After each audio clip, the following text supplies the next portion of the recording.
الشيطان الرجيم بسم الله الرحمن الرحيم الحمد لله رب العالمين والعاقبة للمتقين والصلاة والسلام على سيد المرسلين وعلى آله وأصحابه أجمعين।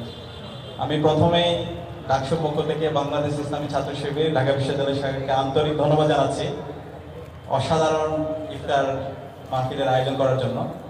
মাদুর ফেতে ইফতার একটা হচ্ছে অনবদ্য একটা আয়োজন।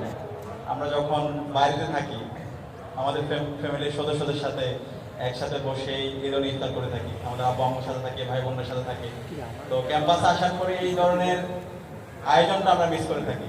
ইসলামী ছাত্র শিবির আজকে আমাদের জন্য এই আয়োজনটি করেছে, আমরা কি করতালির মাধ্যমে ইসলামী ছাত্র শিবিরকে ধন্যবাদ দিতে পারি। একই সাথে রমজান মাস, এই রমজান মাস হচ্ছে কোরআন নাজিলের মাস, রহমত মাগফিরাত নাজাতের মাস এবং আল্লাহ রাসূল সাল্লাল্লাহু আলাইহি ওয়াসাল্লাম বিদায় হজ্জের ভাষণে বলেছেন, আমি তোমাদের জন্য দুইটা গ্রন্থ রেখে যাচ্ছি, যতদিন পর্যন্ত এই দুইটা গ্রন্থকে তোমরা শক্তভাবে আঁকড়ে ধরবে তোমরা পথভ্রষ্ট হবে না। একটা হচ্ছে কিতাবুল্লাহ পবিত্র কোরআন মাজিদ, আর একটা হচ্ছে রাসূলুল্লাহ সুন্নাহ। তো এই কোরআন এবং হাদিসকে আমাদের শক্তভাবে আঁকড়ে ধরতে হবে।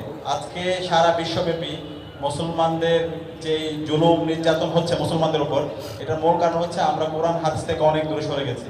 সুতরাং আমরা যদি আবার সারা বিশ্বব্যাপী নেতৃত্ব দিতে চাই, আমাদেরকে অনন্য উচ্চতায় নিয়ে যেতে চাই, কোরআন এবং হাদিসের উপর আমাদেরকে আমল করতে হবে এবং কোরআন এবং হাদিস আমাদেরকে যে নির্দেশনা দিয়েছে সে অনুযায়ী আমাদের জীবনকে পরিচালনা করতে হবে।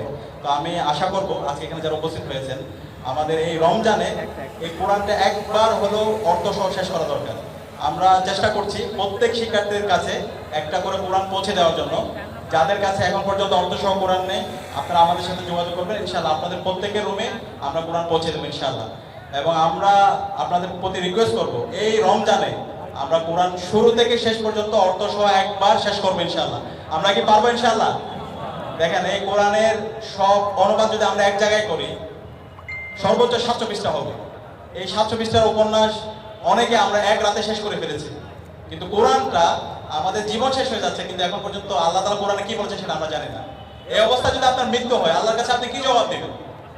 আমরা এত কঠিন কঠিন তথ্য শিখি, এত বড় বড় থিওরি পড়ি, এত বড় বড় ম্যাথমেটিক্যাল প্রবলেম আমরা সলভ করি, কিন্তু কোরআনটা আমরা একবার পর্যন্ত পড়তে পারলাম না। এটা আমাদের জন্য হতাশার জায়গা, আফসোসের জায়গা।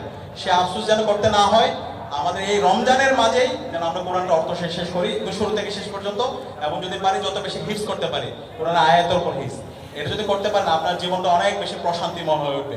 এবং সর্বশেষ যে রিকোয়েস্টটা করব, প্রতিদিনই তো আমরা সেহরি খাওয়ার জন্য উঠি, সেহরি খাওয়ার জন্য যখন উঠি শেষ রাতে যদি আমি 2 রাকাত অথবা 4 রাকাত তাহাজ্জুদের নামাজ পড়তে পারি, কিয়ামুল লাইল করতে পারি, এবং এই কিয়ামুল লাইলে আপনার ব্যক্তিগত সমস্যা, আপনার পারিবারিক সমস্যা, একাডেমিক সমস্যা, সকল সমস্যার কথা এবং পুরো মুসলিম উম্মার জন্য, দেশের জন্য আপনি একটু আল্লাহর কাছে দোয়া করেন।